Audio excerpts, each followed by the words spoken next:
रामगंज थाना इलाके में रहने वाली विवाहिता की संदिग्ध परिस्थितियों में मौत के मामले में परिजनों की ओर से प्रदर्शन कर रोष का इजहार किया जा रहा है। इसके साथ ही इलाके के लोगों और महिलाओं सहित नागौर के परिवारजनों ने आरोपियों की गिरफ्तारी की मांग को लेकर और विवाहिता को न्याय दिलाने को लेकर कैंडल मार्च निकाला। उनका कहना था कि दहेज हत्या की लालच में विवाहिता का गला घोटकर उसकी हत्या की गई है। इस मामले में पुलिस ने भी कोई कार्रवाई नहीं की, जिसको लेकर सभी महिलाओं ने एकत्रित होकर कैंडल मार्च निकाला और मृतका को न्याय दिलाने की मांग रखी। उन्होंने मुख्यमंत्री से भी आग्रह किया है कि जिस तरह से गला घोटकर विवाहिता को मौत के घाट उतारा गया है, उन दहेज लोभियों के खिलाफ सख्त कार्रवाई की जाए। उन्होंने रामगंज थाना पुलिस पर भी आरोप लगाया है कि पुलिस की ओर से कोई कार्रवाई नहीं की गई और ससुराल वालों ने महिला का गला घोटकर उसकी हत्या कर दी। इस मामले को लेकर उन्होंने जिला प्रशासन से मांग की है कि आरोपियों के खिलाफ हत्या का मुकदमा दर्ज कर सख्त कार्रवाई की जाए। हमको आगे नहीं बढ़ने दे रहे थे, हम कैसे न कैसे उनको धक्का देके मैं आगे बढ़ी, डॉक्टर से मिली। डॉक्टर ने बोला कि आप नहीं खोल सकते हो गेट,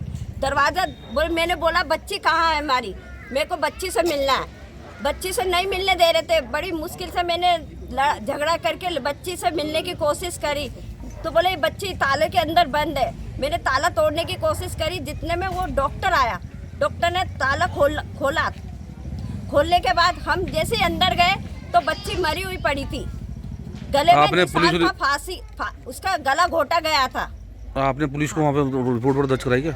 रिपोर्ट दर्ज कराने के लिए जैसे पुलिस को बोला तो पुलिस भी फरार हो चुकी थी वहाँ से, बोला आके वहीं रिपोर्ट लिखो।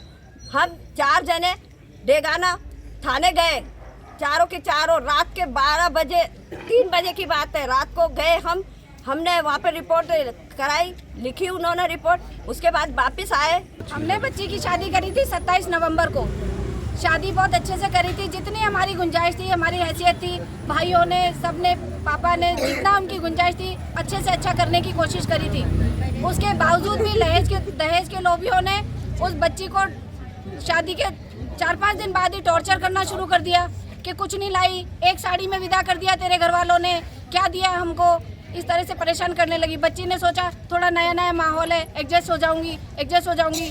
माँ बाप बेचारे बूढ़े थे, बताया नहीं उनको, है ना। लेकिन जैसे जैसे उसके पास थोड़ी मानसिक प्रताड़नाएं बढ़ने लगी, उसने अपने माँ बाप को फ़ोन किया, है ना। भाई को बताती थी, क्योंकि माँ को नहीं बताती थी वो, कि माँ तो बहुत परेशान हो जाएंगी। ये बच्ची कहाँ की रहने वाली थी, क्या नाम था उसका? गौतम नगर की है, सोनू नाम है। और शादी कहाँ करी थी? कौन? शादी नागौर करी थी। अच्छा, है ना।